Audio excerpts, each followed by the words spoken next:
The chandeliers of Hartwick House blazed with 1,000 candles, their light cascading over silk and jewels, over powdered wigs and polished boots, over the cream of London society gathered for the season's most anticipated ball in the autumn of 1818. The ballroom stretched vast and glittering, its walls adorned with gilt mirrors that multiplied the splendor infinitely, reflecting back the swirl of dancers in their finery, the flutter of fans painted with pastoral scenes, the gleam of champagne in crystal flutes. Music swelled from the musicians' gallery, violins and cellos, weaving melodies that spoke of romance and possibility,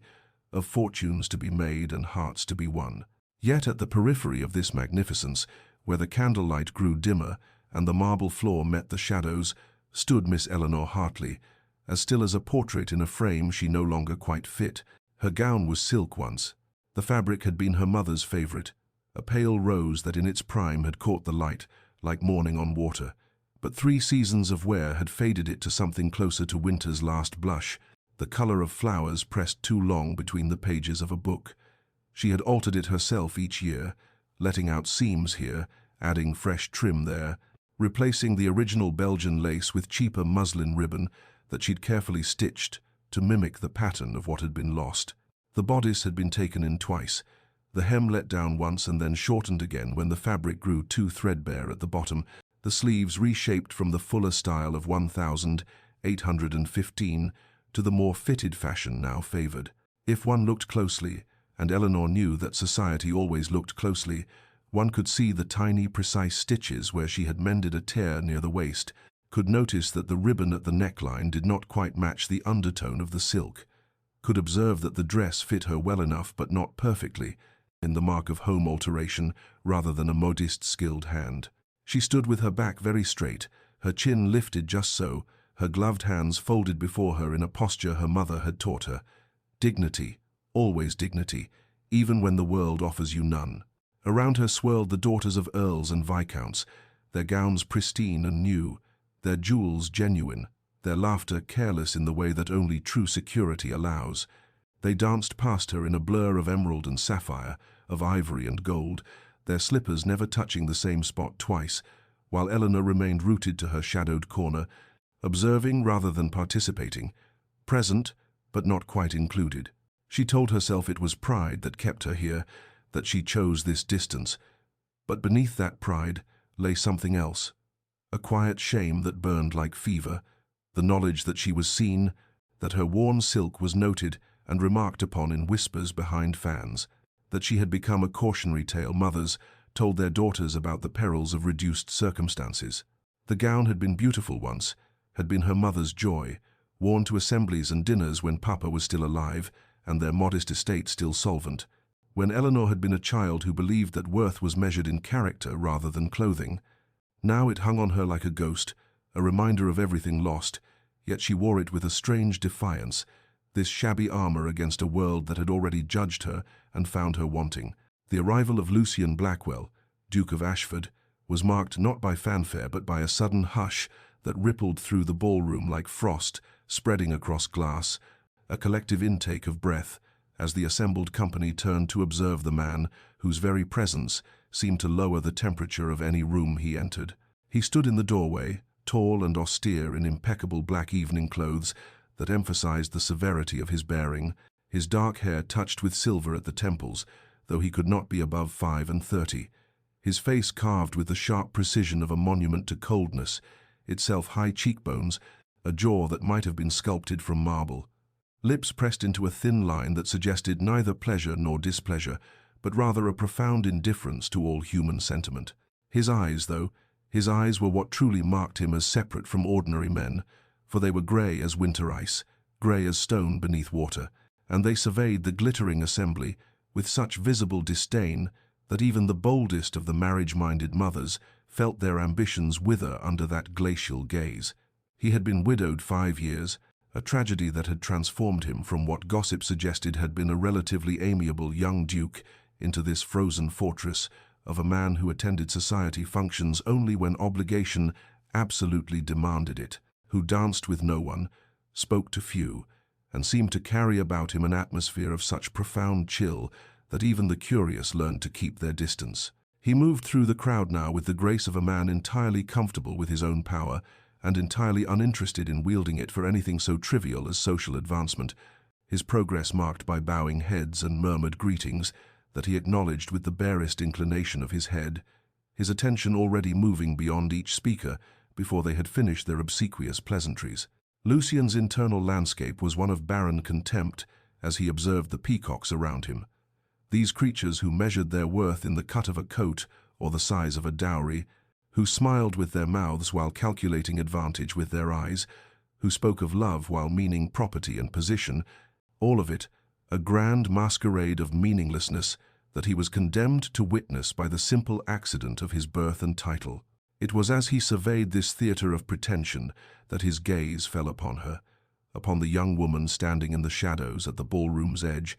and she arrested his attention not because she was beautiful, though there was a certain austere elegance to her features, but because she was the only person in the entire assembly who was not watching him, not angling for his notice, not performing for his benefit. She stood quite still in her faded rose gown, her attention fixed on something beyond the dancers, her expression composed yet melancholic,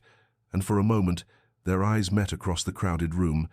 a brief collision of glances that revealed nothing, yet somehow acknowledged everything. Her recognition of his notorious coldness, his observation of her worn silk, and what it signified, a mutual understanding that they were both present in this glittering world, yet not truly of it. He noticed the precise stitching where her gown had been mended, the cheaper ribbon that betrayed economy, the proud set of her shoulders that declared she would not apologize for her circumstances, and something in him that was not quite interest, but rather a cold assessment, formed the judgment that here was pride, meeting necessity, dignity, clothing itself in whatever fabric remained, a sight that in another man might have provoked sympathy, but in the Duke of Ashford produced only the cataloguing observation that even in reduced circumstances, some maintained their bearing while others dissolved into obsequious desperation, and she, evidently, had chosen the former path. The cruelty, when it came, arrived with the crystalline clarity of breaking glass, cutting through the music and laughter with a voice pitched just loud enough to carry, a voice that belonged to Lady Cecilia Fairfax, a debutante whose beauty was matched only by her talent for calculated malice, and she stood now with a cluster of similarly adorned young women, their heads bent together in that particular configuration of feminine conspiracy that always preceded public humiliation. "My dears," Lady Cecilia proclaimed, her tone dripping with false sympathy as her gaze fixed deliberately upon Eleanor's corner, "I do believe Miss Hartley has discovered the secret to eternal fashion. One simply wears the same gown for 3 seasons and declares it timeless rather than tiresome." The laughter that followed was like ice cracking, sharp and brittle, spreading through the nearby guests as heads turned to observe Eleanor standing frozen in her faded rose silk. And though she kept her expression carefully neutral, though she maintained the composure her mother had taught her, was armor against the world's cruelties. Something inside her chest constricted painfully, a tightening of shame and anger that made breathing suddenly difficult. Another voice joined the chorus, belonging to a matron whose own daughter had failed to secure a single dance that evening. Indeed, such admirable economy, though one wonders if perhaps the fabric might be better suited to household curtains at this point. The Duke of Ashford stood near enough to hear every word, his grey eyes observing this display of social savagery with the detached interest of a naturalist, watching predators circle wounded prey, his expression revealing nothing that might be construed as sympathy or disgust, merely that same cold assessment that characterized all his observations of society's theatre. Eleanor felt the weight of his gaze join the others, felt the accumulation of judgment pressing down upon her shoulders, and though she had endured whispers before, had learned to ignore the sideways glances and pitying smiles. This public exhibition of her poverty struck something deeper, cracking the careful dignity she had constructed around her reduced circumstances like a fist through thin ice. She excused herself with a murmur that no one bothered to acknowledge, moving through the crowd with her head still high but her vision blurring at the edges, navigating by memory toward the French doors that led to the balcony, seeking the refuge of darkness and cold air, anywhere that she might collect the fragments of her composure before they scattered completely beyond retrieval. The November night received her with a shock of cold that felt almost merciful against her burning cheeks, the balcony empty save for the stone balustrade and the skeletal shadows of the garden below, and she gripped the cold stone with both hands, fighting the tears that threatened to betray her pride, telling herself that she would not weep, would not give them even that satisfaction, though her throat ached with the effort of containing her humiliation. She did not hear his approach, did not sense his presence, until his voice cut through the darkness with that same cold precision that characterized everything about him. They perform their cruelty with such practiced ease, do they not? One might almost admire the efficiency if the spectacle were not so utterly predictable. Eleanor turned to find the Duke of Ashford standing in the doorway, his tall frame silhouetted against the ballroom's light, his expression unreadable in the shadows, but his tone carrying no warmth, no comfort, merely that detached observation that somehow felt worse than the mockery she had just escaped. "Your Grace," she managed, her voice steadier than she felt. "I did not realize you had followed me." And there was in her tone a question that was also a challenge, a demand to know whether he had come to deliver his own cutting remarks about her circumstances.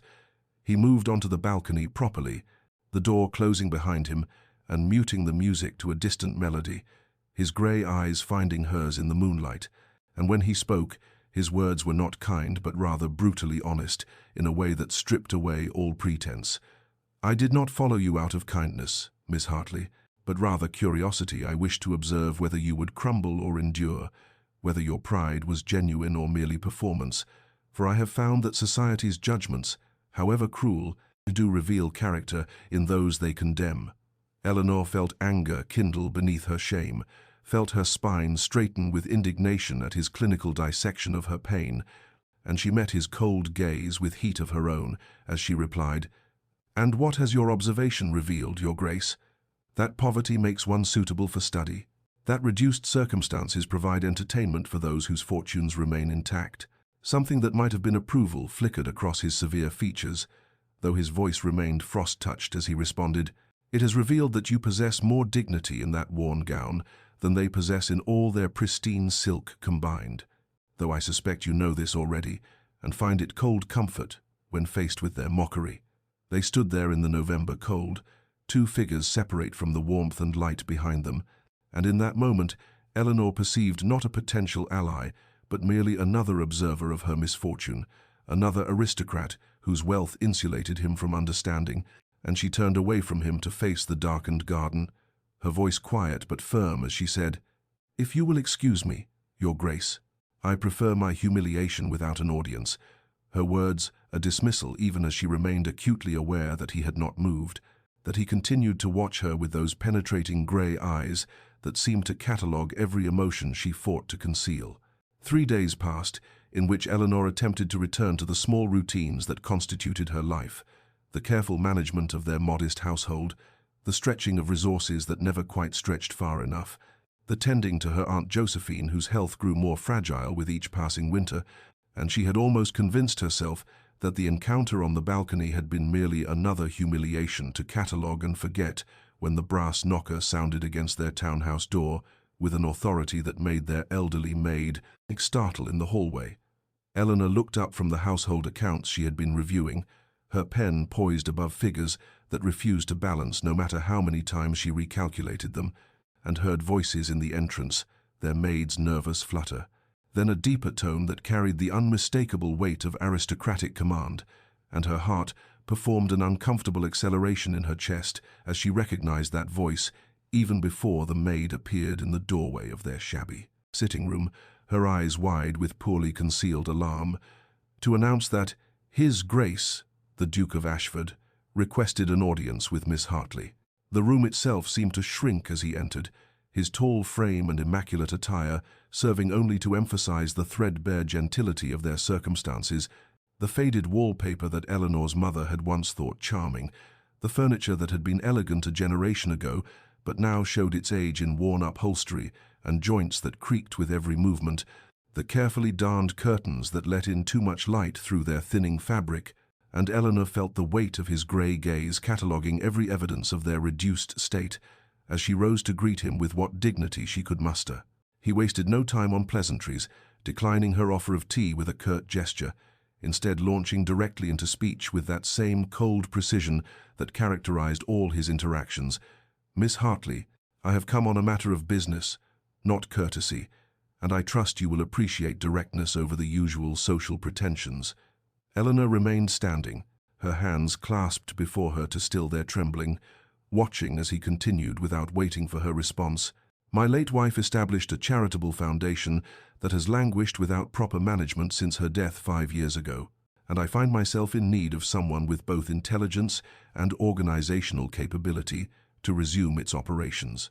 I am prepared to offer you the position of director, with a salary of £300 per annum, lodging at my country estate when required,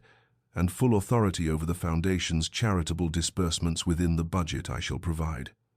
The sum he named was staggering, more than Eleanor had seen in the 3 years since her father's death, enough to secure physicians for her aunt, to pay their mounting debts, to purchase necessities they had learned to live without, and yet even as desperate hope kindled in her chest, pride rose to meet it with suspicion. For why would a duke offer such a position to a woman he had spoken to exactly once, a woman whose only qualification was evident poverty, and whose circumstances made her dependent enough to be grateful for any opportunity? She met his cold gaze with her own steady one, as she asked the question that burned beneath her gratitude. "Your Grace, I must inquire whether this offer is genuine employment or merely charity disguised as such, for I will not accept the latter no matter how prettily it is packaged." Something that might have been approval flickered in those grey eyes as he responded, "I suspected you would ask precisely that question,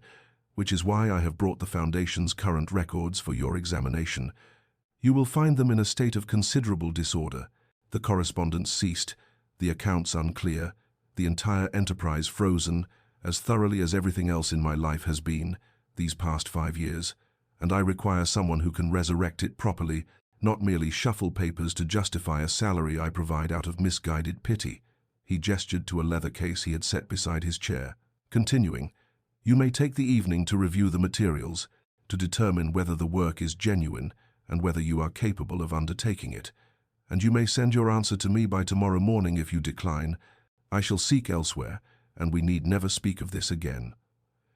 Eleanor's aunt, who had been sitting quietly by the fire throughout this exchange, spoke for the first time, her voice quavering but determined. "Your Grace is most generous, but you must understand our position. We cannot afford the appearance of impropriety, and my niece's reputation is all she possesses beyond her character." The Duke's expression remained impassive as he inclined his head toward the elderly woman. "Mrs. Hartley, I assure you the position is entirely proper. Miss Hartley would work primarily from Ashford Manor, under the supervision of my housekeeper. Her lodging would be in the guest wing with her own suite of rooms, and all correspondence would be conducted with appropriate formality. I am offering employment, nothing more and certainly nothing less." That night, after he had departed, leaving behind the leather case of documents, Eleanor and her aunt sat together reviewing the Foundation's records by candlelight, and what Eleanor discovered was exactly as he had described, a charitable enterprise of considerable scope that had indeed ceased all operations 5 years previous. The final entries in her predecessor's hand, showing disbursements to orphanages, hospitals, schools for the poor, widows' funds, and a dozen other causes now abandoned, and the work required to resurrect such an undertaking would be genuine and substantial, demanding intelligence, dedication, and organizational skill far beyond the mere pretense of employment. Her aunt's fingers trembled as she turned the pages, her voice soft as she spoke what they both knew. "My dear, the physician's bills from last month remain unpaid, and I fear my condition grows worse. With each chill we have, perhaps 3 months' funds remaining, if we are very careful, and after that." She did not finish the sentence, did not need to, for Eleanor knew precisely what came after their funds were exhausted, knew the cold mathematics of poverty and illness, and knew that pride was a luxury they could no longer afford, even as her heart rebelled against accepting what might still be pity, dressed as employment. The next morning, Eleanor sent her answer to Ashford House, accepting the position, with one stipulation written in her careful script, that if at any time the Duke found her work unsatisfactory, or if she discovered the position to be charity rather than genuine employment, either party might terminate the arrangement immediately without explanation or obligation, for she would maintain her dignity even in accepting his offer, would ensure that what she received was earned through her own capability rather than granted through his compassion. And if that pride was foolish in the face of their desperate circumstances, then it was a foolishness she could not seem to relinquish, no matter how loudly practicality argued against it. The carriage journey from London to Ashford Manor consumed the better part of a day, carrying Eleanor through landscapes that shifted from the grey smoke of the city to the rolling hills of the countryside, their autumn colours muted beneath an overcast sky that seemed to mirror the uncertainty churning in her chest. And as the vehicle finally turned through iron gates onto a tree-lined drive, she caught her first glimpse of the estate that would become her home, a sprawling stone manor house of Jacobean architecture, its mullioned windows reflecting the dying afternoon light like watchful eyes, its chimneys rising against storm clouds with a severity that matched its owner's countenance. And there was about the entire edifice an air of magnificent melancholy, as though the house itself had frozen in grief alongside the Duke who inhabited it. Mrs. Winters, the housekeeper, awaited her in the entrance hall, a woman of perhaps 50 years whose iron-grey hair and rigid posture suggested discipline rather than warmth, and she received Eleanor with professional courtesy that stopped precisely short of welcome, showing her through corridors hung with portraits of Blackwell ancestors, whose painted eyes seemed to judge this interloper from the middle classes, and up a grand staircase whose marble steps were worn smooth by generations of aristocratic feet, to a suite of rooms in the east wing that took Eleanor's breath with their unexpected grandeur. The bedchamber alone was larger than the entire ground floor of her London townhouse, furnished with pieces that would have fetched enough at auction to settle all her debts twice over. The bed hung with damask curtains in deep blue, the windows overlooking gardens that stretched toward distant woods, and Eleanor stood in the center of this luxury, feeling like an impostor, her worn traveling dress and single trunk of belongings emphasizing the gulf between her circumstances and this setting, though she lifted her chin with determination and thanked Mrs. Winters with dignity that refused to acknowledge the disparity. The library, where she was to conduct her work, proved even more overwhelming, a two-story chamber lined floor to ceiling with leather-bound volumes, tall windows letting in the grey afternoon light, a massive desk positioned before the fireplace, with papers stacked in careful order awaiting her attention, and here Eleanor discovered the first evidence of the late Duchess, for one entire section of shelving contained nothing but the Foundation's records, correspondence files, account ledgers, all frozen at a moment 5 years previous, when the woman who had created this charitable enterprise had ceased to exist. That first evening, alone in the library after Mrs. Winters had departed, Eleanor began her examination of the work that would justify her salary, and what she found was a portrait of a woman painted not in oils but in careful script, in notations about orphans' schooling and widows' pensions, in letters that radiated warmth and genuine concern for those the Duchess of Ashford had sought to help, and Eleanor felt her throat tighten as she realized this was not merely abandoned administrative work, but rather a frozen monument to interrupted compassion, to a life cut short mid-sentence, to grief so profound that the Duke had been unable to touch these records without touching the ghost of his beloved wife. The room itself bore evidence of his abandonment, dust motes dancing in the firelight, ledgers that no hand had opened in half a decade,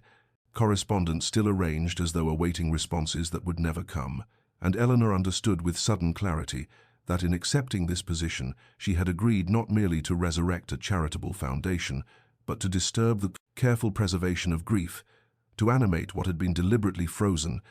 and the weight of that responsibility settled upon her shoulders alongside her determination to honor both the Duke's late wife and the work itself, to prove that this opportunity was earned through capability rather than received through pity, even as she acknowledged to herself that the coldness she had perceived in the Duke might be nothing more than ice formed over a wound that had never properly healed. Eleanor's first week at Ashford Manor unfolded in the library's quiet isolation, each day revealing new layers of the Foundation's former scope as she worked through correspondence files that documented a web of charitable connections spanning the entire county and beyond orphanages in London that had received quarterly stipends, a school for the deaf that the late Duchess had personally funded, hospitals that had relied on regular donations for their charity wards, widows' societies that had distributed food and fuel to the destitute, and dozens of individual families whose letters spoke of Catherine Blackwell's personal involvement in their lives, her remembrance of children's names and birthdays, her understanding that charity was not merely the distribution of funds, but the recognition of human dignity in those who received it. The Duke avoided Eleanor with what seemed like deliberate intention, communicating only through terse notes delivered by footmen, instructions about budgets, permissions to access certain files, responses to her questions that contained no more words than absolutely necessary, and she found herself working in a silence broken only by the crackling of the fire and the scratch of her pen as she began the painstaking process of drafting letters to resume these abandoned connections, explaining the hiatus, requesting updates on circumstances, offering the Foundation's renewed support if it was still needed or desired. She wore her old gowns while working, the same faded dresses she had brought from London, though her salary would now permit the purchase of new ones. But old habits of frugality died hard, and she could not quite bring herself to spend money on personal adornment when her aunt's medical bills remained unpaid and their London debts still loomed. And besides, there was a certain comfort in familiar fabric, in garments that asked nothing of her but honest work, that made no pretensions to a status she did not truly occupy. It was on the fourth day, while searching for a specific ledger in the back shelving, that Eleanor discovered a locked drawer in the desk, and when she mentioned it in one of her notes to the Duke, he sent back the key without comment, and inside she found bundles of personal correspondence between the Duke and his late wife, letters from their courtship and early marriage that she knew she should not read, but found herself unable to resist. And what she discovered there shook her understanding of the cold man who now inhabited this frozen house. The letters revealed a love match of extraordinary depth, not the arranged marriage she had assumed, for here was Lucian Blackwell writing with warmth and humour and tender observation, describing his days to Catherine with details he thought might amuse her, confessing fears and hopes with a vulnerability that seemed impossible in the man she knew. And Catherine's responses showed equal devotion, equal intelligence, a meeting of minds as well as hearts. And Eleanor felt like an intruder reading these intimate exchanges, even as they compelled her forward, even as they made her wonder what catastrophic grief must be required to transform the man in these letters into the ice-cold Duke who could barely bring himself to acknowledge her presence in his house. That evening, she encountered him in the hallway outside the library, both of them stopping abruptly at the unexpected meeting, and in the candlelight she searched his face for some trace of the man who had written those letters. But his expression remained impassive, his grey eyes cold as he inquired whether she required anything for her work, and when she said no, he nodded once and continued past her, leaving Eleanor standing alone in the corridor wondering whether that warm, loving man was dead along with his wife, or merely buried so deep beneath ice that no thaw could ever reach him. And which possibility, she thought with uncomfortable self-awareness, and troubled her more than it should, given that she was merely his employee, hired to resurrect his wife's charitable work, not to resurrect the man himself from the grief that had clearly claimed him as thoroughly as death had claimed Catherine Blackwell. Eleanor requested a meeting with the Duke after 2 weeks of working in isolation, her findings too significant to continue communicating through terse notes, and she sent her request through Mrs. Winters with a formality that masked her nervousness, for she had not spoken directly with him since that brief hallway encounter, and when word came back that he would receive her in his study at 3 o'clock, she found herself adjusting her faded grey gown with hands that trembled slightly, telling herself this anxiety stemmed purely from professional concern and not from the uncomfortable awareness that the man in those letters had begun to haunt her thoughts in ways that were decidedly improper for an employee. The study proved as severe as its owner, all dark wood and leather, the walls lined with books that looked more decorative than read, and the Duke sat behind a massive desk with the afternoon light from the tall windows, turning his grey eyes to silver as he gestured for her to sit, his expression one of carefully controlled patience, as though he were granting her an audience he could ill afford to spare. And Eleanor straightened her spine and began her presentation with a composure that refused to acknowledge his intimidating presence, spreading her carefully organized notes across the desk between them while explaining the scope of what his late wife had built. the dozens of charitable connections that had been severed by grief, the good work that awaited resurrection, if he would permit her to proceed. He listened with apparent disinterest, his gaze fixed somewhere past her shoulder, his fingers drumming once against the desktop in what might have been impatience, and Eleanor felt her determination hardening into something like defiance as she continued through her proposals, her voice growing stronger as she detailed budgets and priorities, until she mentioned Street, Anne's orphanage in Whitechapel, the institution Catherine had founded personally after witnessing children sleeping in doorways. And something shifted in the Duke's expression, a crack appearing in the ice as his eyes finally focused on Eleanor's face with an intensity that stole her breath. He asked, his voice rough as though from disuse, whether she had found correspondence regarding Street, Anne's. And when Eleanor produced the file she had set aside for this moment, he reached for it with hands that trembled visibly, a tremor he could not quite control, and she watched as he opened the folder and stared down at his late wife's handwriting, at descriptions of children's faces and progress reports written in Catherine's distinctive script, and the grief that crossed his features was so raw, so carefully unguarded for just that instant,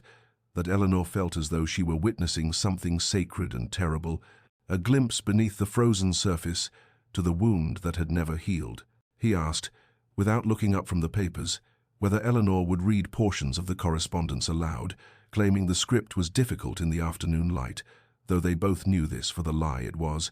and she complied, her voice steady and gentle as she read Catherine's words about a girl named Margaret who had learned her letters, about a boy called Thomas who showed promise as an apprentice carpenter, about the joy of watching children transform from hollow-eyed desperation to cautious hope.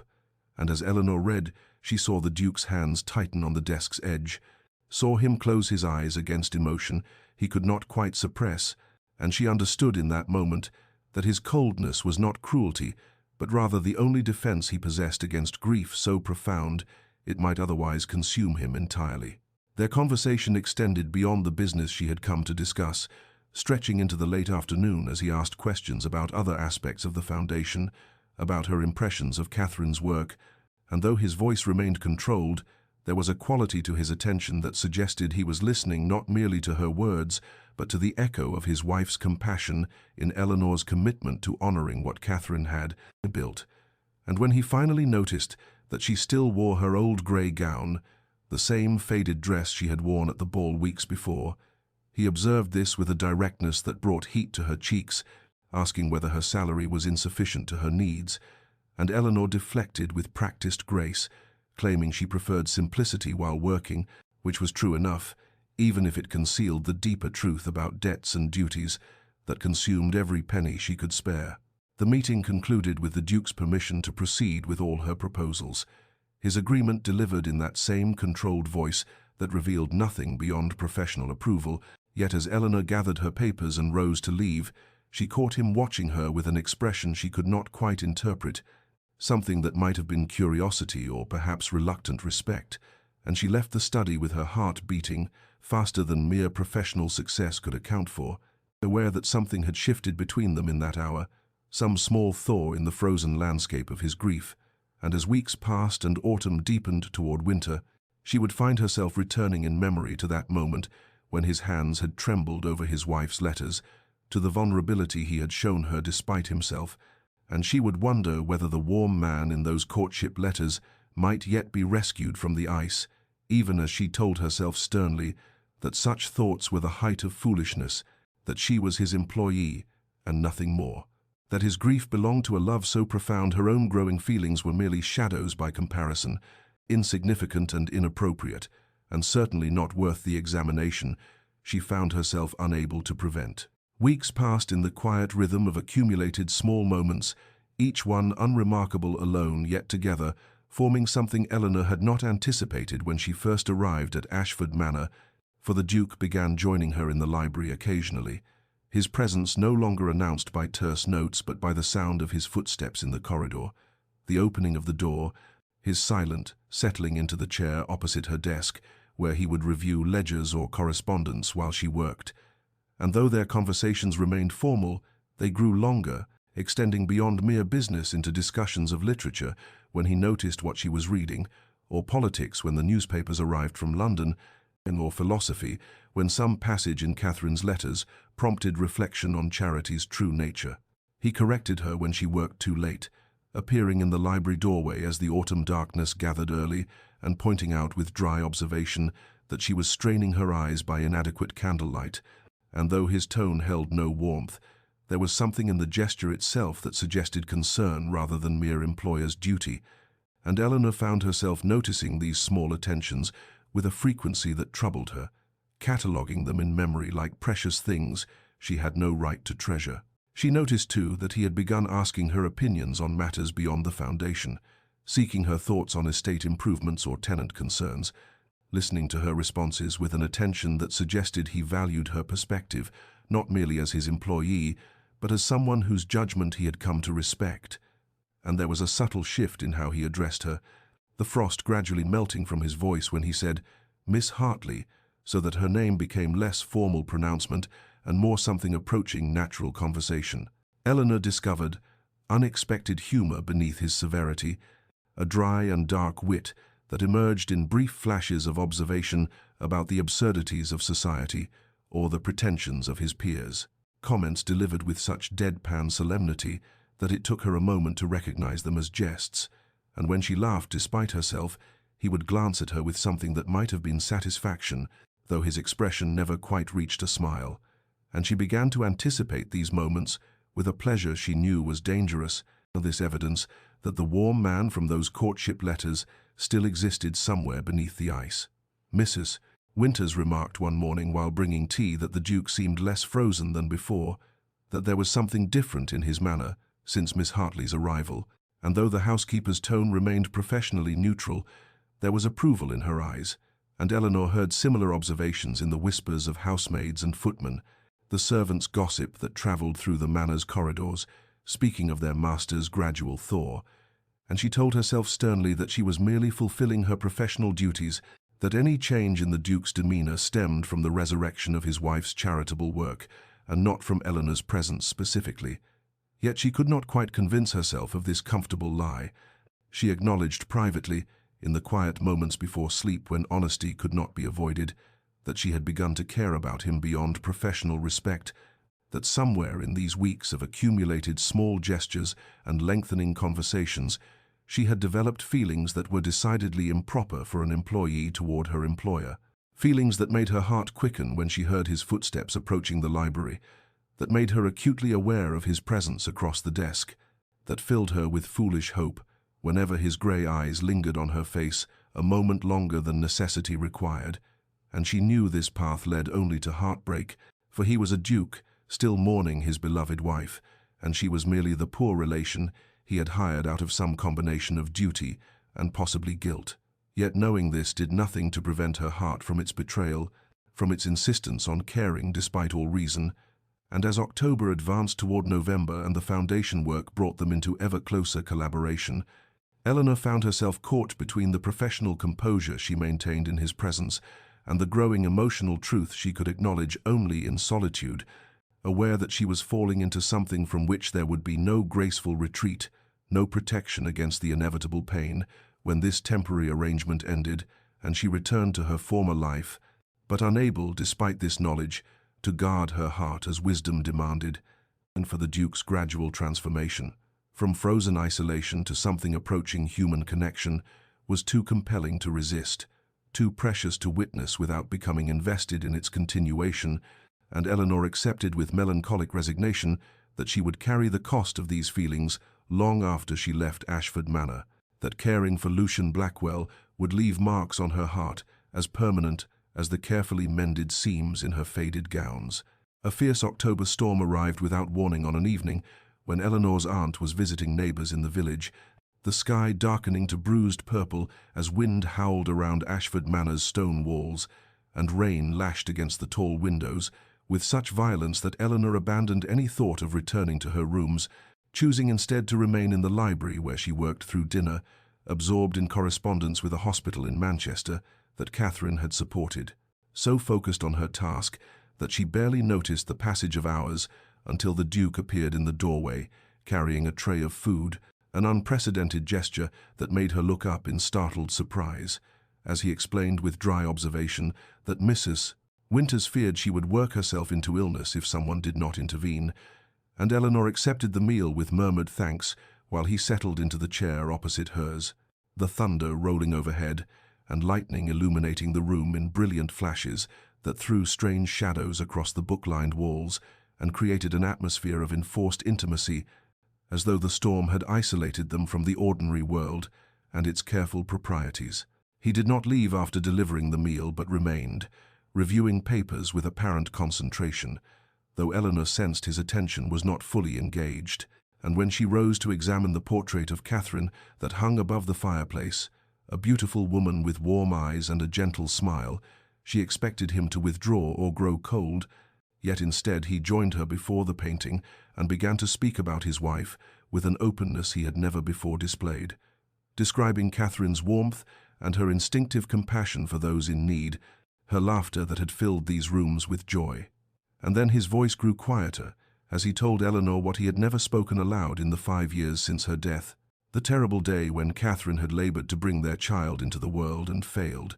when both mother and infant had slipped away despite the best physicians money could summon, and the guilt he carried for being unable to save them, for watching helplessly as everything he loved was torn from him in hours of agony that haunted him still. Eleanor listened with tears gathering in her eyes, not from pity but from recognition of grief so profound it had frozen him in self-protection, and when he finished speaking, she found herself sharing her own losses in return, describing her mother's long decline from consumption, the way Eleanor had nursed her through months of suffering only to lose her regardless, and then her father's death a year later that had left Eleanor and her aunt destitute, cast from comfortable life into genteel poverty, with its careful economies and quiet desperation. And as she spoke, she saw in the Duke's face the mutual recognition of shared grief, the understanding that they had both endured losses that marked them permanently, that shaped how they moved through a world that seemed careless in its cruelty. The thunder crashed directly overhead, and the lightning illuminated them, frozen in that moment of communion. Two people who had learned to guard their hearts standing together before the portrait of a woman whose absence had defined both their lives, his through direct loss, Eleanor's through the charitable work that had become her purpose, and the emotional breakthrough that passed between them was not dramatic, but quiet and profound, a settling of understanding that neither had expected when the storm began, but which felt inevitable now, as though the accumulated weeks of small gestures and lengthening conversations had been leading toward this honest exchange of pain. And when the Duke finally turned from Catherine's portrait to meet Eleanor's eyes, there was something different in his expression, a softening of the ice that had protected him, a willingness to be seen in his vulnerability that he had shown no one since his wife's death. And Eleanor understood with sudden clarity that she was witnessing his first real step toward healing, toward allowing himself to feel something beyond frozen grief. And the knowledge that she had played some small part in this thawing filled her with a tenderness she could not quite name and dared not examine too closely, for the boundaries between them remained even as something essential had shifted in the storm-darkened library. The local assembly arrived 3 weeks after the storm, an annual gathering of the county's gentry held in the modest assembly rooms of the nearby market town, and Eleanor received an invitation addressed to her as the Duke's foundation director, a gesture of respect from the local families who had begun to notice the charitable work's revival under her management, and though she might have declined, she found herself accepting, partly from professional duty and partly from a desire to prove she could face society again without the shame that had marked her earlier encounters. And so she prepared for the evening wearing her familiar gown, the pale blue silk that had been her mother's favorite, retrimmed once more with fresh ribbon purchased from her salary, the fabric showing its age in the slight fading along the seams and the thinness of the material where it had been altered and re-altered over 3 seasons of use, yet still presentable enough for a country assembly, or so Eleanor believed as she descended the stairs of Ashford Manor, where the Duke waited to escort her. His expression unreadable as he noted her dress but said nothing, merely offering his arm with formal courtesy that had become familiar over the months of their growing connection. The assembly rooms were warm and crowded when they arrived, filled with local families and minor gentry, who greeted the Duke with respectful deference, and Eleanor with curious interest for her position at Ashford Manor had sparked speculation among the county society, and she moved through the rooms with careful composure, discussing the foundation's work with several ladies who had offered donations and accepting compliments on the revival of Catherine's charitable projects. Yet, as the evening progressed, she felt the familiar weight of being observed, of being assessed, and found somehow wanting despite her respectable position, and when she moved toward the refreshment room to escape the scrutiny for a moment, her gown caught on a protruding door hinge that some careless servant had failed to repair properly, and the fabric, worn thin from years of use and too many careful mendings, tore with a sound that seemed impossibly loud in the crowded space, ripping dramatically from hem to hip in a gash that exposed her petticoat and the skin of her leg beneath, and Eleanor froze in mortification as heads turned toward the sound, as she tried desperately to gather the torn fabric to cover herself, as whispers erupted around her like wildfire spreading through dry grass, and she saw in the faces surrounding her the same cruel amusement she had witnessed in that London ballroom 3 seasons ago, the same judgment that reduced her to nothing more than the poor relation in the worn-out gown, and her composure shattered as tears of humiliation gathered in her eyes, and her hands trembled, trying to hold the ruined silk together. The Duke witnessed this from across the room where he had been conversing with the local magistrate, and in the space of a heartbeat, something transformed in his expression. The careful control he maintained, cracking to reveal fury so intense, it silenced the whispers around Eleanor, and he crossed the distance between them in swift strides that made the crowd part instinctively and in an unprecedented action that would be discussed in the county for months afterward. He removed his own coat without hesitation and wrapped it around Eleanor's shoulders, the fine wool falling to her knees and covering the torn gown completely,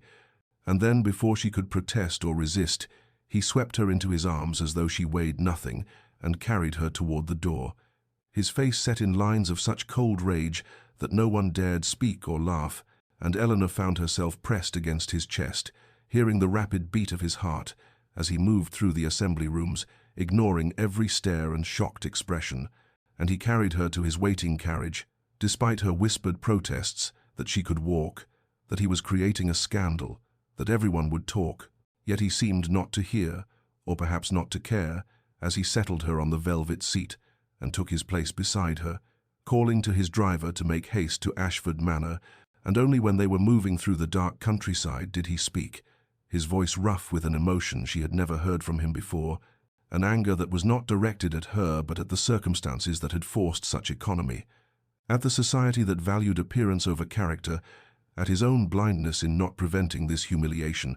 and Eleanor understood through her tears that the Duke's fury was entirely on her behalf, a fierce protectiveness that shook something loose in her carefully guarded heart. In the carriage, Eleanor sat trembling beneath the weight of the Duke's coat, the fine wool still carrying the warmth of his body and the faint scent of sandalwood and leather, while outside the horses moved swiftly through the darkness toward Ashford Manor, and inside the silence stretched between them, thick with unspoken emotion, until the Duke spoke with a roughness in his voice she had never heard before, demanding to know why she had not used her salary to purchase new gowns, why she had continued wearing fabric so worn it could not withstand the simple act of passing through a doorway, and Eleanor felt fresh tears gather as she explained with quiet dignity that every penny of her wages had been saved for her aunt's medical care, for the physician visits that grew more frequent as the elderly woman's heart weakened, for the medicines that provided some small comfort, and for the old debts her father had left unpaid when he died, obligations of honor that must be settled regardless of their current poverty. And she would not spend money on herself when others depended upon her, when her aunt had sacrificed so much to keep them both respectable after Eleanor's world had collapsed, and the Duke listened with his jaw clenched and something blazing in his grey eyes that was not anger at her but at circumstances, at a world that forced such choices upon women of intelligence and character, and when she finished speaking, he was silent for a long moment before he said in a voice barely above a whisper that he had seen her pride and her strength from that first night in London, when she stood alone at the periphery of the ballroom, refusing to bow beneath the weight of society's judgment. And what he felt in that moment was not pity but something far more dangerous, something he had believed himself incapable of feeling again, a recognition that beneath her worn silk and careful economy lived a spirit that matched his own in its fierce refusal to surrender to grief or circumstance, and Eleanor looked at him in the darkness of the carriage, seeing his face illuminated by passing moonlight, and understanding that something essential had shifted between them tonight. That the careful boundaries of employer and employee had been irreparably crossed when he swept her into his arms before an assembly room full of witnesses, and she did not know whether to feel terror or relief at this development,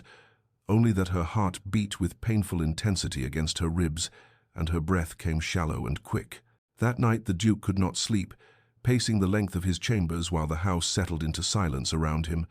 thinking of Eleanor's tears and her torn gown, and the way she had accepted humiliation with such fierce dignity, thinking of how she had saved every penny for her aunt while wearing fabric that proclaimed her poverty to anyone who cared to notice. And before dawn, he made a decision that felt both reckless and utterly necessary, summoning his secretary to send an urgent message to London's most fashionable modiste, with instructions to arrive at Ashford Manor by afternoon, bringing fabric samples and fashion plates and everything necessary to outfit a lady of quality. The next morning, Eleanor woke to find a note requesting her presence in the drawing-room,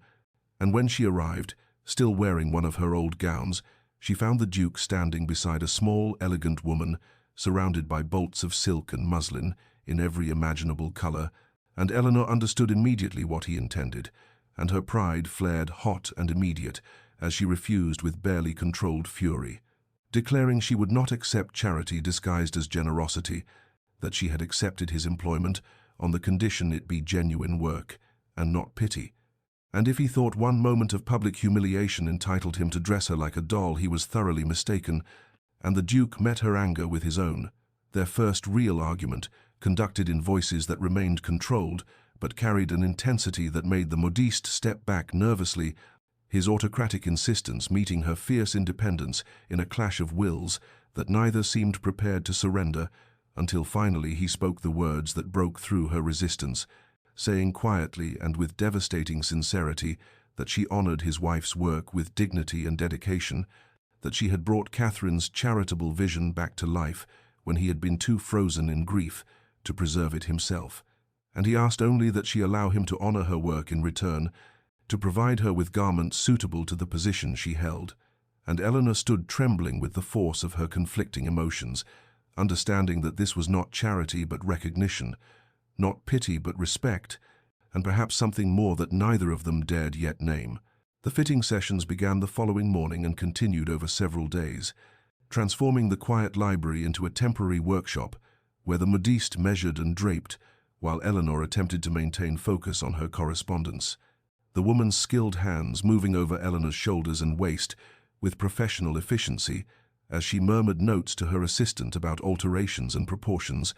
and Eleanor found herself experiencing a peculiar mixture of wonder and discomfort as bolts of silk and muslin were held against her skin for comparison, colors she had not worn in years because such fabrics had become impossibly beyond her means, the deep emerald that brought out the green in her hazel eyes, the sapphire blue that recalled her mother's favorite shade, the ivory silk so fine it seemed to shimmer in the afternoon light, streaming through the library windows, and though she tried to work through the fittings, she could not help but run her fingers over the materials with barely concealed longing,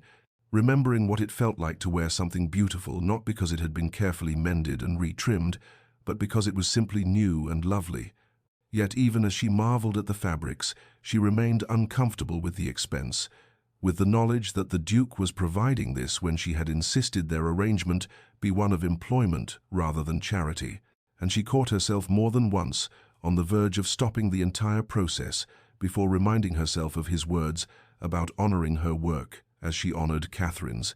though whether she truly believed this rationalization or simply wanted an excuse to accept what her pride would otherwise refuse, she could not entirely determine. The Duke observed these sessions from the library doorway more than once,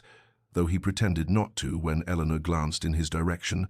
His presence felt even when he remained silent as the modiste worked, and Eleanor wondered what he saw when he looked at her draped in fine fabrics, whether he was comparing her to Catherine or simply ensuring his investment in her wardrobe was proceeding appropriately. Yet she could not ask, and he did not offer explanation, maintaining the careful distance that had characterized their relationship, even as something unspoken shifted between them after the night of the torn gown. And when the first completed dress arrived 1 week later, Eleanor stood before the mirror in her chamber, feeling almost like a stranger to herself. The deep emerald silk transforming her appearance in ways she had not anticipated, the color bringing warmth to her complexion, and the expert tailoring, creating an elegance that her old gowns could never achieve, regardless of how carefully she had maintained them. And she descended the stairs that evening for dinner, with her heart beating faster than the occasion warranted, uncertain why this particular dress made her feel so vulnerable. And the Duke stood in the entrance hall in conversation with his steward, regarding some matter of estate business when he saw her, and he stopped mid-sentence as though his thoughts had scattered completely, his carefully controlled expression cracking for just a moment to reveal something that looked almost like wonder before he mastered himself again, though his eyes remained fixed upon her with an intensity that made her breath catch. And when the steward departed, he approached her with formal courtesy and asked if she would do him the honor of dining with him that evening, not as his employee, but as his companion, a request that shifted the ground beneath their carefully maintained boundaries, and Eleanor accepted with equal formality, though her hands trembled slightly as he offered his arm to escort her to the dining room. And that evening, their conversation flowed with an ease that had been building over months of accumulated moments, but had never quite emerged until now, their words ranging from the foundation's work to literature to observations about the changing season. And as autumn deepened into winter, Eleanor understood that something irrevocable had begun between them, something that both terrified and exhilarated her in equal measure. Winter arrived at Ashford Manor with a silence that seemed to blanket the world in white, transforming the estate into something both beautiful and austere, and under Eleanor's careful management, the foundation work expanded beyond what even the Duke had anticipated. The correspondence she had initiated in autumn, now bearing fruit as schools reopened their doors to children who had been turned away for lack of funds, as hospitals received donations that allowed them to treat patients regardless of their ability to pay, as families who had struggled through 5 years without support found themselves once again connected to the charitable network Catherine had built. And Eleanor found herself working alongside the Duke daily, as they visited tenant families in their cottages to assess their needs for the harsh season ahead, traveled to nearby villages to inspect the charitable institutions that relied upon the foundation's support, and spent long hours in the library drafting letters and reviewing accounts. And during these shared labors, small touches accumulated like snowflakes building into drifts, his hand steadying her elbow when they walked together on icy paths, his immediate attention when he noticed her shivering despite her cloak, as he insisted she accept his warmer wrap, his quiet observations when she worked too late into the evening that she looked tired and should rest, gestures that might have seemed merely courteous from an employer, but which carried an unmistakable quality of personal concern that made Eleanor's heart beat faster, even as she tried to maintain appropriate distance between them. She observed his transformation with wonder and growing trepidation, watching as the ice that had encased him since Catherine's death continued its slow thaw, the grey eyes that had been so cold when she first met him, now warming when they rested upon her. And he smiled occasionally at something she said, a real smile that transformed his severe features into something almost gentle. And once she even heard him laugh at a wry observation she made about a particularly pompous charity administrator, a sound so unexpected that she stopped mid-sentence in surprise, and the household staff noticed these changes with knowing glances and whispered conversations in the servants' hall, Mrs. Winters remarking to the butler that the master seemed less frozen than he had been in all the years since the Duchess died, that Miss Hartley had somehow accomplished what no one else had managed, bringing warmth back to Ashford Manor simply through her steady presence and quiet competence. Yet even as Eleanor witnessed and contributed to this transformation, she felt her own internal conflict intensify with each passing day. The growing feelings she harbored for the Duke warring against the impossible reality of their situations, for she remained technically his employee. Despite the evenings they now spent dining together and the easy conversations that flowed between them, and he was still a duke, while she was the daughter of minor gentry who had died leaving nothing but debts, and society would never accept such a union, regardless of whatever genuine affection might exist between them. and she knew with painful certainty that loving him was both inevitable and foolish, that she should guard her heart against hopes that could never be realized. Yet her heart betrayed her with every small kindness he showed, every moment his hand lingered on hers when passing documents, every time his eyes found her across a room with an expression that made her breath catch, and she lay awake at night in her beautiful chamber, wearing one of the silk nightgowns the modiste had provided, and acknowledged to herself that she had fallen in love with a man she could never have, that the careful boundaries between employer and employee had dissolved, without her noticing, until it was far too late to protect herself, and the knowledge filled her with both joy and despair in equal measure. As winter deepened around Ashford Manor and Christmas approached with all its promises of hope and celebration. Christmas arrived at Ashford Manor with the promise of celebration, though Eleanor had initially planned to return to her modest townhouse to spend the holiday with her elderly aunt, a prospect that filled her with both duty and melancholy, since it would mean leaving the Duke and the estate that had become more home to her than anywhere she had lived since her parents' deaths. Yet when word arrived that her aunt had been invited to stay with neighbours for the season and was quite content in their company, Eleanor found herself both relieved and uncertain, for it meant she would remain at Ashford Manor through the holidays with no clear reason to depart, and the Duke found her in the library 2 days before Christmas, examining correspondence from one of the Foundation's orphanages, and asked with careful formality whether she might consider remaining at the manor to help him resume the traditional Christmas celebrations that Catherine had once hosted for the tenants and staff, celebrations that had not occurred in the 5 years since her death, and Eleanor saw in his grey eyes something that looked almost like hope, mixed with trepidation, as he explained that he thought perhaps it was time to bring warmth back to Ashford Manor during the season that most demanded it, and she agreed with a flutter in her chest that had nothing to do with the work itself and everything to do with the way he looked at her when she accepted. The days that followed were filled with preparations that transformed the melancholic manor into something alive with possibility, Eleanor and the Duke working side by side to oversee the decorating of the great hall with holly and ivy, brought in from the estate grounds, planning the Christmas feast with Mrs. Winters, who seemed delighted to see the old traditions restored, and selecting small gifts for the tenant children from the nearby village. And during these shared labours, Eleanor felt the barriers between them continuing to dissolve in ways both wonderful and terrifying, their hands brushing as they hung garlands along the banister, their shoulders touching as they bent together over lists of preparations. And once when they were hanging holly above the library door, their hands met on the same branch, and neither pulled away immediately, the moment extending until Eleanor's breath caught, and the Duke's fingers tightened slightly over hers before he released the branch with what seemed like reluctance. And later that evening, as they sat before the fire in the drawing-room, reviewing the final preparations, he spoke with unexpected vulnerability about how he had not celebrated Christmas since Catherine died, how the joy of the season had seemed like a betrayal of his grief, but that Eleanor had somehow made him remember that joy need not diminish the love he had felt for his late wife, that perhaps one could honor the past while still embracing the present, and Eleanor felt tears prick her eyes at this confession, though she blinked them away and told him quietly that she thought Catherine would have wanted him to find happiness again, and that grief honored through perpetual darkness served no one, and he looked at her with such intensity that she had to glance away before her heart revealed itself entirely. The Christmas feast itself was a transformation of the manor into something warm and celebratory.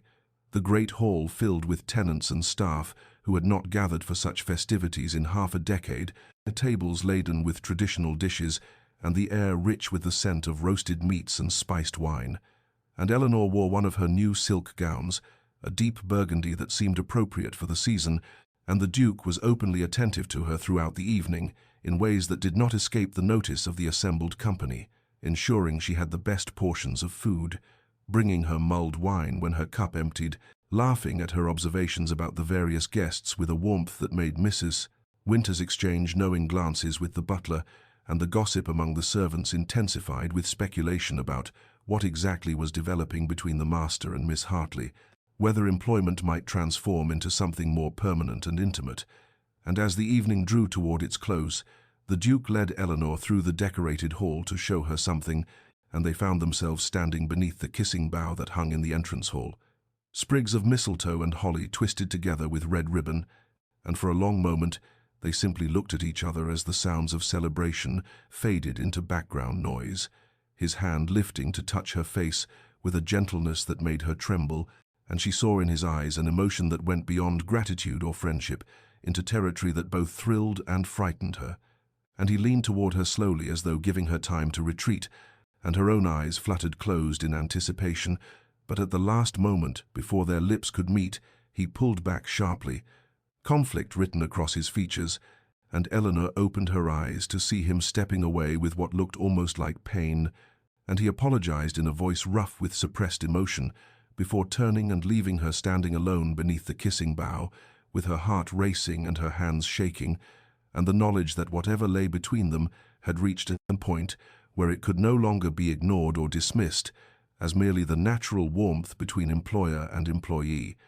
And she retreated to her chamber that night with the certain understanding that something would have to break or change, that they could not continue suspended in this state of unacknowledged longing,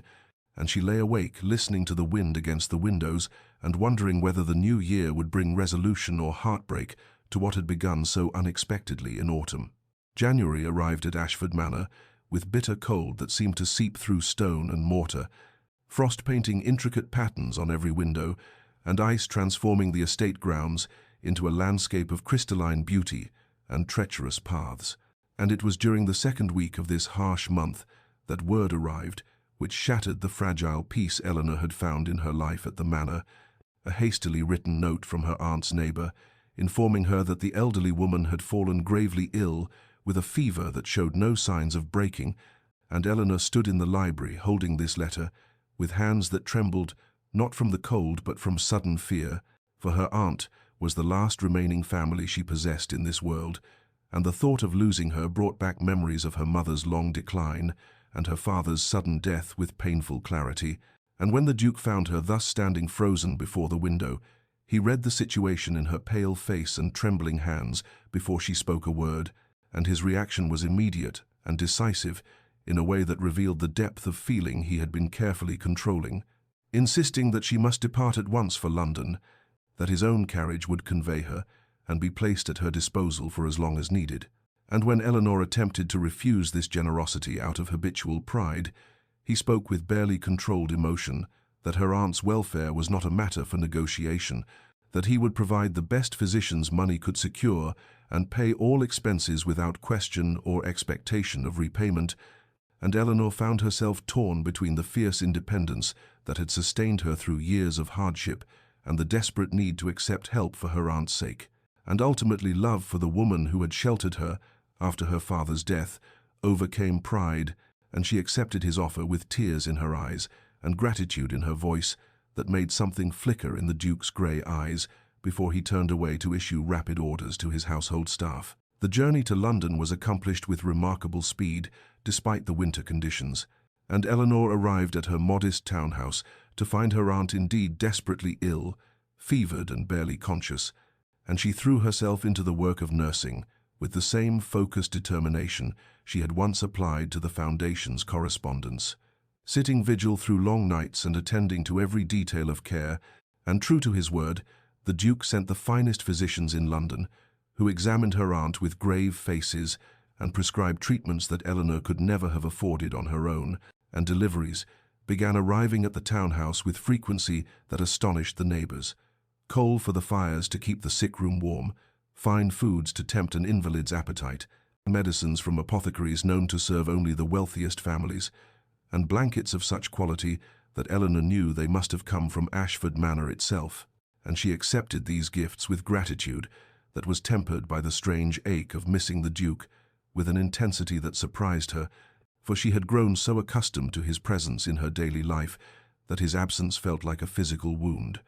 Then, on the fourth day of her vigil, came an unexpected sound at the door, and Eleanor descended from the sick room with exhaustion evident in every line of her body, to find not a delivery, but the Duke himself, standing in her shabby parlour, looking entirely out of place among the worn furniture and faded curtains, and he explained with careful formality that he had come to inquire after her aunt's progress,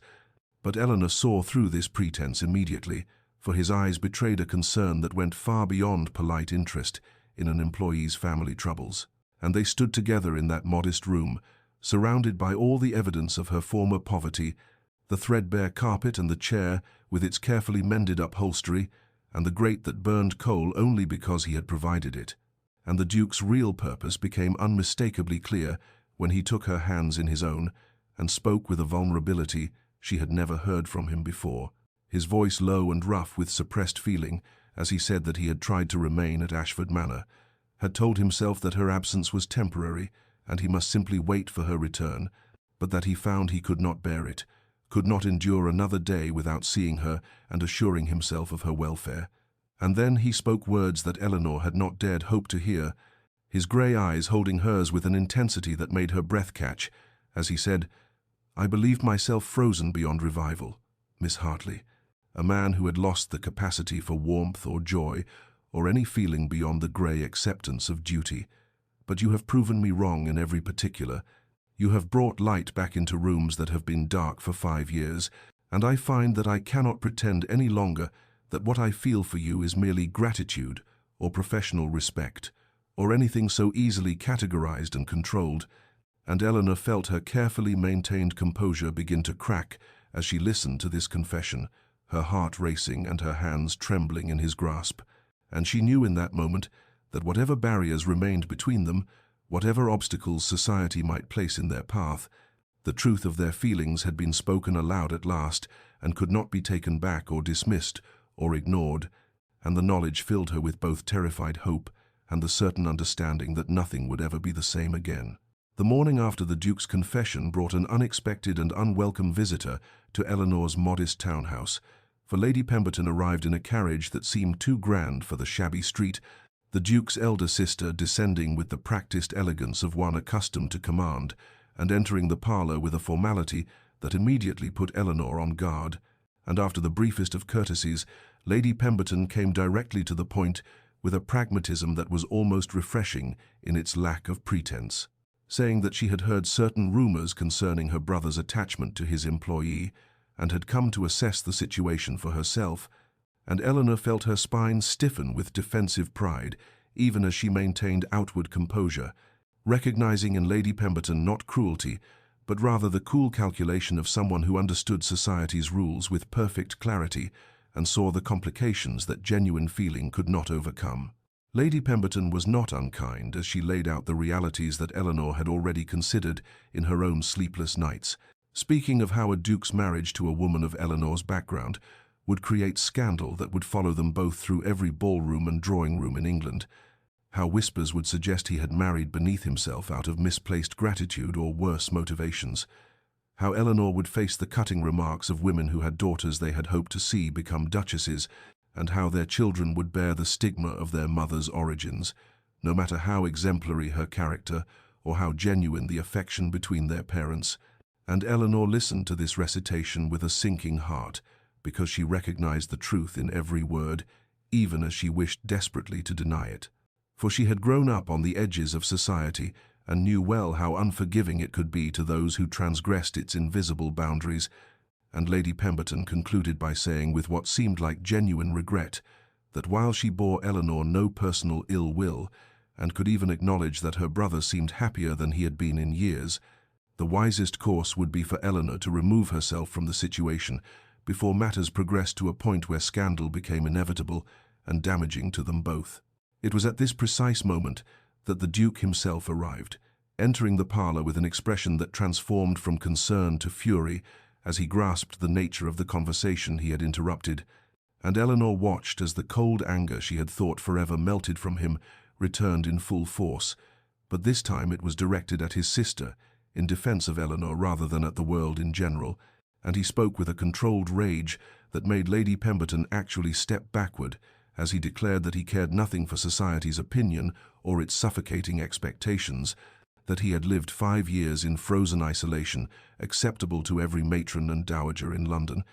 and it had nearly destroyed him,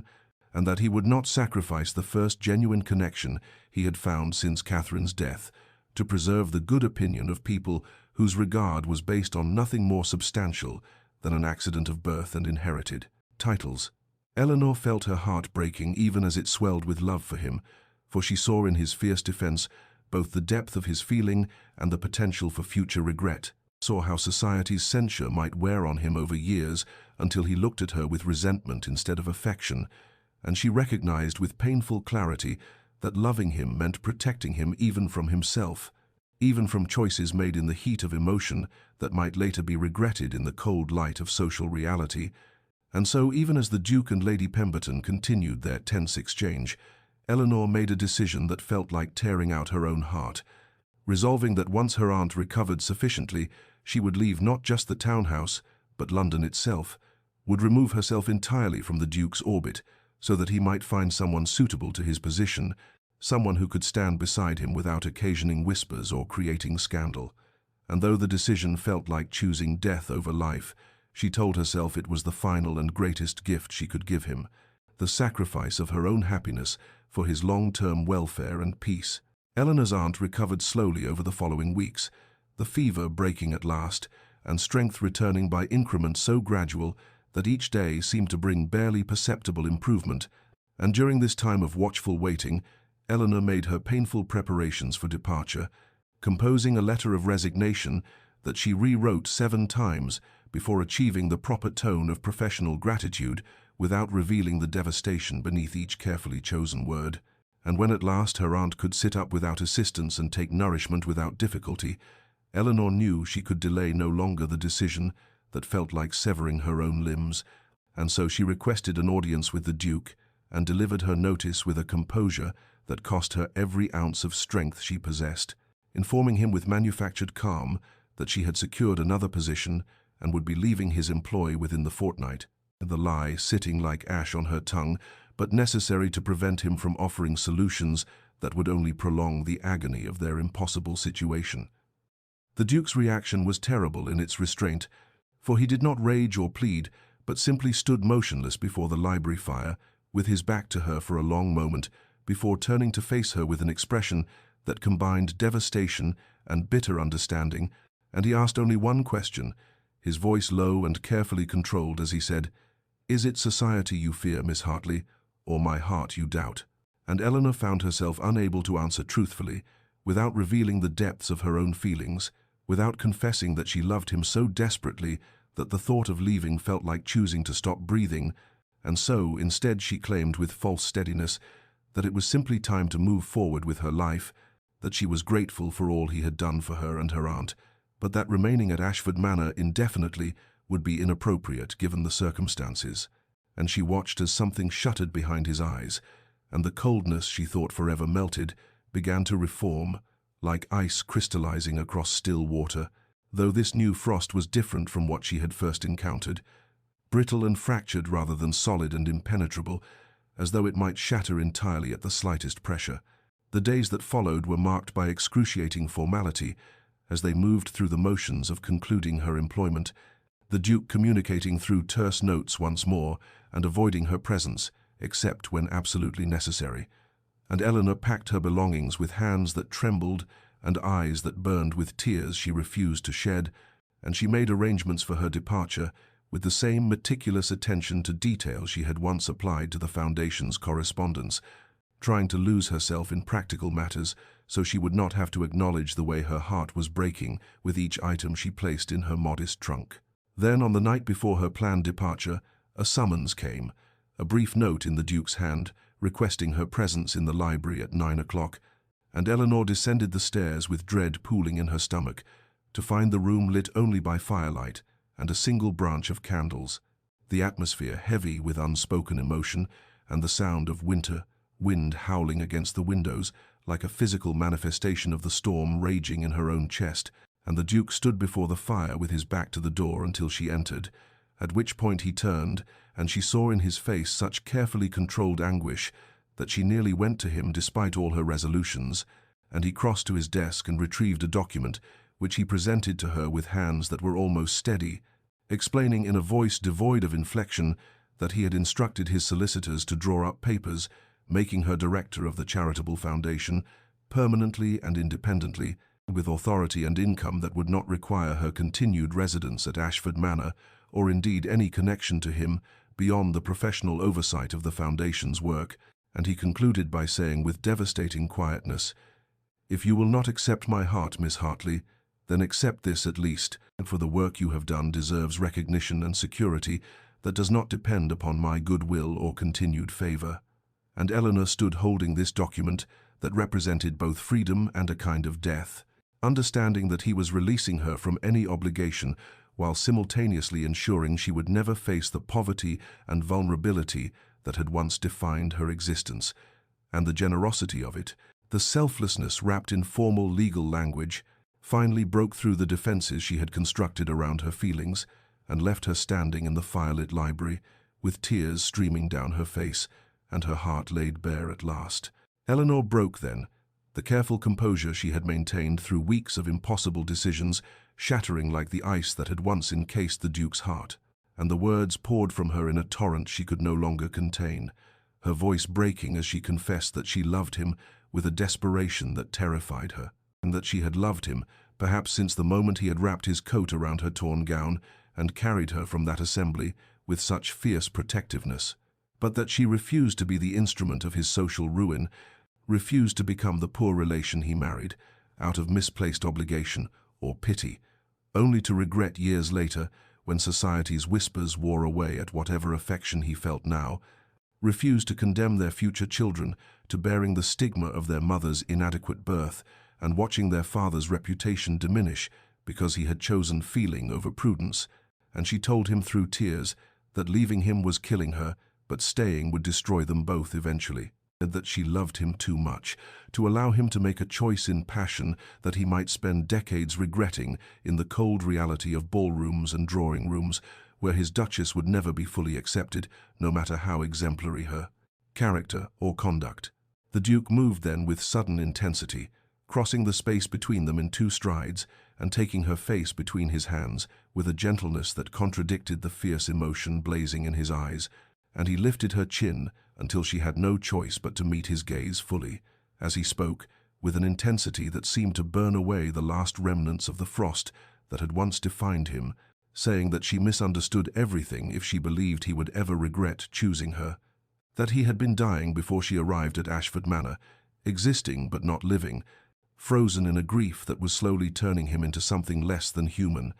and that she had brought him back to life, not through any deliberate seduction or manipulation, but simply by being herself, by bringing intelligence and compassion and fierce independence to work that his late wife had loved, by seeing him as a man rather than a title, by challenging him and matching him and never once asking him to be anything other than what he was. He told her that he cared nothing for society's opinion compared to the genuine connection they had built together over months of working side by side, that he would rather face 1,000 cutting remarks and closed doors with her at his side than spend another day in the frozen isolation that society had found so acceptable when he was properly grieving and appropriately distant, and his proposal, when it came, was not dressed in flowery poetry or romantic declarations, but rather in the honest recognition of what they had built together through accumulated small moments and shared purpose, saying simply that he wanted to spend the rest of his life with the woman who had taught him that joy need not be betrayal of past love, that it was possible to honor what had been lost while still embracing what might be found, and would she do him the extraordinary honor of becoming his wife, not because he pitied her circumstances, but because he genuinely could not imagine his future without her presence illuminating it. Eleanor felt her resistance crumble under the absolute sincerity in his voice and eyes, felt all her careful arguments about social propriety and future regrets dissolve in the face of his unwavering certainty, and when he asked if she trusted him, trusted that he knew his own heart and mind well enough to make this choice with full understanding of its implications, she found herself nodding even as tears continued to stream down her face, and then his mouth was on hers in a kiss that was desperate and relieved, and filled with all the accumulated longing of months spent fighting an attraction that had grown despite every practical obstacle, and Eleanor kissed him back with equal fervor, her hands finding their way into his dark hair as his arms pulled her against him with a possessiveness that sent heat rushing through her entire body. And in that firelit library with winter wind howling outside, they sealed their agreement to face whatever society might say or do together, choosing the genuine connection they had found over the easier path of separation and safety, choosing love over fear and possibility over the comfortable prison of isolation. Spring arrived with the kind of gentle insistence that made winter's harshness seem like a distant memory, and the Duke and Eleanor married in the chapel at Ashford Manor on a morning when apple blossoms drifted like snow across the grounds, and the air carried the scent of renewal and possibility, their wedding quiet by society standards, but rich with genuine feeling, as tenant families gathered alongside the few members of the ton whose affection for the Duke outweighed their concern for convention, and Lady Pemberton stood as witness with an expression that combined resignation and reluctant approval, for she had witnessed her brother's transformation over the preceding months, and could not deny that Eleanor had accomplished what 5 years of society's sympathy and careful matchmaking had failed to achieve, restoring warmth to a man she had feared lost forever to grief's frozen isolation. Eleanor wore a gown of ivory silk and Brussels lace that the Duke had commissioned from London's finest modiste. Beautiful, not for its cost but for what it represented. A gift offered with respect rather than pity, acknowledgement of her worth rather than charity to ameliorate her poverty, and as she stood beside him speaking vows that promised partnership and mutual devotion, she thought briefly of the faded gown that had defined 3 seasons of her life, and felt no shame in the memory, but rather a kind of proud recognition that the woman who had worn that dress with dignity despite society's mockery had possessed strength enough to survive until this moment of transformation arrived. The wedding breakfast included not only the Duke's social equals, but also the families and individuals who benefited from the charitable foundation Eleanor now directed. An unprecedented mixing of classes that scandalized some guests and delighted others, and the Duke stood with his hand resting possessively at Eleanor's waist as he conversed easily with tenant farmers and titled lords alike. The frost that had once made him society's coldest bachelor entirely melted away to reveal the warm and engaged man he had been before. Grief froze his heart, and Eleanor watched him with wonder and love, understanding that his transformation was no more complete than her own, that they had each rescued the other from different forms of isolation and were building together something neither could have created alone. 3 years passed in a blur of quiet contentment and purposeful work, the foundation expanding under their joint management to support twice as many families and institutions as it had during the late Duchess Catherine's lifetime. And Eleanor discovered that wealth's greatest gift was not silk gowns or fine jewels, but rather the freedom to help others as she had once needed help, to offer dignity alongside assistance, and to recognize in each struggling family some echo of her own former desperation. While the Duke found in their partnership the kind of genuine connection he had believed lost forever, learning that the heart's capacity for love was not diminished by having loved before, but rather deepened by understanding love's preciousness and fragility. On an April evening when spring had come round again, they attended a ball in the same London ballroom where they had first encountered each other, Eleanor resplendent in emerald silk that complemented her eyes, while the Duke stood at her side with his hand at the small of her back, and they watched the dancers with the easy intimacy of a couple who had built their marriage on accumulated small moments of understanding rather than passionate declarations. Their infant daughter left sleeping peacefully at home in the care of the devoted Mrs. Winters, who had become as much family as servant over the years of Eleanor's residence at Ashford Manor, and Eleanor thought of the woman she had been 3 years prior, standing at this ballroom's periphery in her mother's altered gown, and felt no bitterness toward the society that had mocked her poverty, but rather gratitude for the circuitous path that had led her to this moment, to this man, to this life she could not have imagined in her darkest moments of struggle and shame. And when the Duke bent to murmur in her ear that she was by far the most beautiful woman present, she smiled and replied that he was quite possibly biased, and he answered with the warm humor that had replaced his former coldness that he was certainly biased, but also absolutely correct, and they moved together onto the dance floor, where once she would not have dared to venture, spinning through the waltz with the natural grace of partners who knew each other's movements as intimately as their own, transformed not from poverty to wealth or from loneliness to companionship, but rather from isolated endurance to supported flourishing, from frozen grief to thawing joy, from the cold distance of protective isolation to the vulnerable warmth of genuine connection. 5 years had passed since that spring wedding, and the library at Ashford Manor, where Eleanor and Lucian had first begun to truly know one another, now bore the comfortable evidence of a life built together through accumulated moments of understanding and shared purpose. The shelves that had once held only his late wife's carefully organized charitable correspondence now filled with ledgers documenting the foundation's expanded reach alongside children's books and the occasional toy soldier, left behind by their twin sons, while their eldest daughter's primer rested on the desk where Eleanor had once worked, in solitary determination to prove herself worthy of the salary she earned, and the Duke would sometimes jest with warm affection about the torn gown that had changed everything, how a ripped seam and worn fabric had accomplished what months of working side by side had not quite achieved, forcing him to acknowledge the depth of feeling he had been fighting to contain. And Eleanor kept that faded silk gown carefully folded in a trunk in her dressing room, not from nostalgia for hardship, but rather as a tangible reminder of survival's quiet strength and of the woman who had maintained her dignity through 3 seasons of mockery and deprivation, whose pride and independence had been worth preserving even as circumstances transformed around her. And when their daughter asked about the old dress with its careful mends and replaced ribbons, Eleanor told her truthfully that it represented a time when outward appearances mattered less than inner character, when she had learned that genuine worth had nothing to do with the cost of one's clothing. And the Duke would add that her mother had been the most magnificent woman in any ballroom, regardless of what she wore, because true beauty emanated from strength of spirit and generosity of heart, qualities that silk and lace might enhance but could never create. Dear listener, perhaps you have noticed that the greatest transformations often come not through dramatic gestures or grand romantic declarations, but rather through the patient accumulation of small moments, the gradual thawing of hearts frozen by grief or disappointment,